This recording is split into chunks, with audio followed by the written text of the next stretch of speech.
Nem sempre nós estamos celebrando ou comemorando conquistas. Há fases difíceis em nossas vidas. Sim ou não? Hum. Os desafios muitas vezes parecem maior do que podemos realizar. Mas eu quero te convidar a ousar a sonhar, mesmo em cenários incompletos e diante de caos. É possível? Sim. No fundo do poço só dá para olhar para cima, não é? Sonhe e realize. Tenha coragem para sonhar e firmeza para realizar. Sonho é um desejo, é algo que não temos e queremos. É uma conquista. Vai requerer tempo, esforço, dedicação, disciplina e, acima de tudo, a disposição para superar os obstáculos até que o seu sonho se torne realidade. Haverão lutas e será preciso então perseverar. As vitórias, elas vêm sempre acompanhadas de algumas derrotas e muitas dificuldades. Está aqui diante de você, né? Alguém que já conquistou em todas as áreas. Sim, felizmente, todas elas. Mas também tive muitos fracassos e muitas perdas. Eu não sabia ah, guardar aquilo que eu conquistava, que eu ganhava. Eu não sabia valorizar, achando que era tudo fácil de conquistar, né? Então, quando é assim, quando a gente não valoriza, a gente perde. Aprendi a valorizar, aprendi a me contentar em qualquer cenário, aprendi a ser grata, isso nos ajuda muito. Aprendi a ser humilde, hein? Aprendizados que Deus nos proporciona, né? Isso é maravilhoso, porque junto com o aprendizado vem efetivamente a transformação. Isso é incrível. Bem, Deus nos chamou com um propósito e nos diz em João 15:5 que sem Ele nada podemos fazer. Então, toda vez que nós formos planejar, que nós formos realizar alguma coisa, nós vamos precisar da direção de Deus. Porque há uma grande variável chamada soberania de Deus, hein? Os pensamentos de Deus são mais altos que os nossos. Eu jamais sonhei em alcançar tudo o que Deus já me proporcionou. E assim com todos nós, né? Abraão queria apenas um filho, mas Deus o chamou para ser pai de nações. Olha só que diferença, né? Tiago 4, de 13 a 15, fala sobre a falibilidade dos projetos humanos, hein?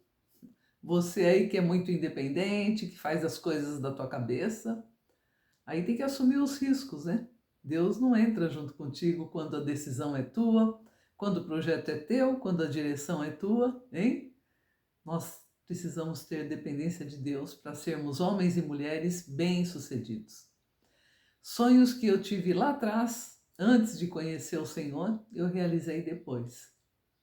E outras coisas que eu nunca nem tinha sonhado, na proporção que Deus me deu, Ele me deu.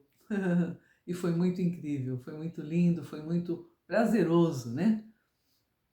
Essa trajetória toda com Deus é assim, estonteante, porque você vai de um extremo a outro num espaço curto de tempo. E quando você nem imagina, Ele te colocou ali, Ele já fez por você. Meus filhos falam, né? É hora de parar, mami. Você já tem muito legado, já tem muita história para contar, mas não tem um mês ainda, ganhei um projeto novinho e grande de Deus. Então, eu tenho para mim que Ele gosta dos velhinhos, né? Mas Tiago então diz assim: hoje ou amanhã iremos para esta ou aquela cidade. Passaremos um tempo ali. Iremos negociar e ganharemos dinheiro. Coisa boa, não é? Vocês nem sabem o que lhes acontecerá amanhã. Para uma mulher de negócios, né? Dinheiro, conquista, é a grande variável. Que é a sua vida? Vocês são como a neblina que aparece por um pouco de tempo e depois se dissipa. Ao invés disso, deveriam dizer: se o Senhor quiser, viveremos e faremos isto ou aquilo. Ou seja, dependência de Deus. Eu quero trazer aqui o exemplo de Neemias, a maneira como ele fez para as conquistas que ele teve. Ele fez a reconstrução, né, do muro de Jerusalém em 52 dias. Então, como ele agiu? Ore antes de iniciar, né? Foi o que ele fez. Neemias, quando soube da destruição da cidade de Jerusalém, sentiu-se profundamente entristecido e orou a Deus. Orou, jejuou e concebeu no espírito. E chamou a existência. Eu nunca vou me esquecer de um congresso que eu tive muito sucesso, ali no Hotel Intercontinental, na Alameda Santos. Eu fiquei sozinha na brincadeira, com a ajuda das intercessoras da igreja, é verdade, mas nada acontecia e 2 semanas para o congresso eu fui novamente ter uma reunião com a gerente do hotel e ela falou: Sara, vamos cancelar esse evento porque você diz não ter inscrições ainda e também não me pagou o que você deveria ter pago. Congresso caro, né? Hotel 5 estrelas, enfim. Eu falei: não, olha, eu tenho certeza do que Deus me falou, isso vai acontecer. Ela falou: bom, então posso emitir uma nota? Eu falei: tá bom, se é essa a alternativa, pode emitir, no nome da minha empresa, hein? E emitiu lá a nota até a data do evento. E eu não tinha nem 100 inscrições para um congresso de 500 pessoas. E no dia houveram 700 pessoas e não entraram mais, porque não cabia no salão maior lá do hotel. E então foi um sucesso total. Paguei todo mundo e ainda ofertei o restante todo que sobrou para a igreja. Então, quando nós andamos na direção de Deus, Ele nos abençoa, Ele nos honra, Ele faz as coisas acontecerem. Mas pensa, até que isso acontecesse, muito jejum e oração. Eu estava morando ali na Alameda Santos também. Tinha dia que eu fazia aquele trajeto da minha casa até o hotel, chorando, né? No meio da rua. Mas Deus honrou a minha fé e foi de fato um evento de muito sucesso. Então, glória a Deus por tudo, né? 2, planeje. Muitas pessoas erram em não planejar e outras em falta de atitude. Muitas vezes tem o planejamento ali, tem as estratégias todas, engaveta, deixa no computador, não inicia as ações. Então, se não houver ação, não vai acontecer nada. Você pode ter um plano mirabolante, mas sem ação não vai acontecer nada. E muitas vezes o que falta mesmo são atitudes, né? Neemias 2:5, ele, depois de orar, jejuar, chamar à existência as coisas que precisavam, ele foi conversar com o rei, pedindo que o rei o enviasse para esse projeto. E mais do que isso ainda, ele pediu os recursos necessários. Olha, me dá cata para madeira, me dá isso, me dá aquilo, né?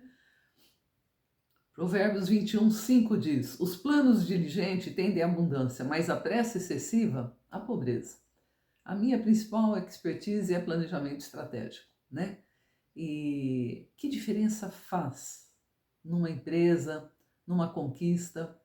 Olha, é impressionante. Se as pessoas se atentassem a isso, elas não começariam nada sem um bom planejamento, né? Claro que tem que ser uma coisa bem feita, bem elaborada, né? Mas faz a diferença.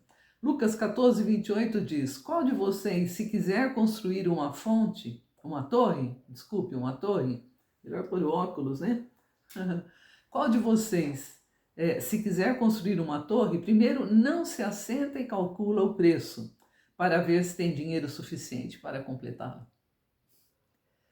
Essa é outra grande variável, né? É necessário planejar sim, é necessário comedir os investimentos, os gastos, porém, eu já, como eu acabei de contar para vocês, eu não tinha ainda o recurso financeiro e fui dando passos de fé.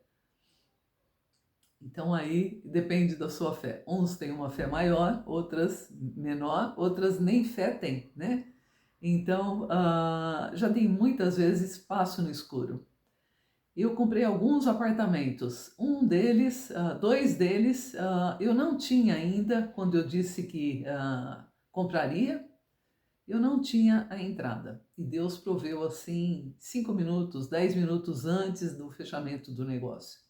Estava ali já assinando a proposta, sem o recurso, e naquele momento aconteceu. Então, é fé, né?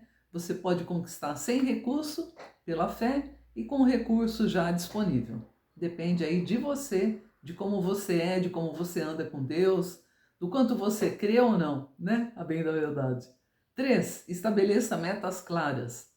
Neemias 2,17 olhou, circuncidou toda a cidade ali, planejou, estabeleceu as metas, viu lá a quantidade de portas, de madeira, enfim, e aí ele convocou cada um dos moradores ali, vinde depois e reedifiquemos um muro. O apóstolo Paulo declarou, né, em 1 Coríntios 9:26, assim corro eu também, não sem meta. Ele saía, ele sabia exatamente as igrejas que ele tinha que visitar, as cidades por onde ir, enfim, né? Ele já fazia tudo antes. Um homem preparado, um homem douto, que planejava e planejava bem por tudo aquilo que ele fez, todo esse legado maravilhoso que ele nos deixou. De fato, foi um homem que planejava bem, dá para ver isso, né? 4. Tenha paixão para alcançar os sonhos. Neemias foi impulsionado por um profundo amor por Jerusalém. Qual é a tua paixão para você alcançar esse teu sonhozinho dourado aí? Precisa ter paixão, né? Aliás, a gente só sonha quando tem paixão, hein? 5. Faça a sua parte e libere a sua fé. Comece. Se não houver ação, não acontecerá nada, nada, nada sem ação. Hebreus 11:6, sem fé é impossível agradar a Deus. A Bíblia diz que o justo vive pela fé, então você vai ser provado mesmo até conseguir ter um pouco de fé, né? Eu fui dando passos. Eu nunca me esqueço, uma ocasião eu tinha que imprimir um livro, tinha recurso, falei ok. Na hora de pagar eu já estava sem aquele recurso. Deus me treinando, né? E outra vez eu não tinha recurso e liberei a impressão do livro. Então, e aí no momento que eu tinha que pagar, o recurso já tinha chegado. É direção de Deus. Na direção de Deus, sem direção de Deus. Não é porque muitas vezes você tem recurso que vai continuar tendo na hora de pagar, se não for na direção de Deus. Olha aí a soberania, hein? A gente pode correr por risco próprio, né?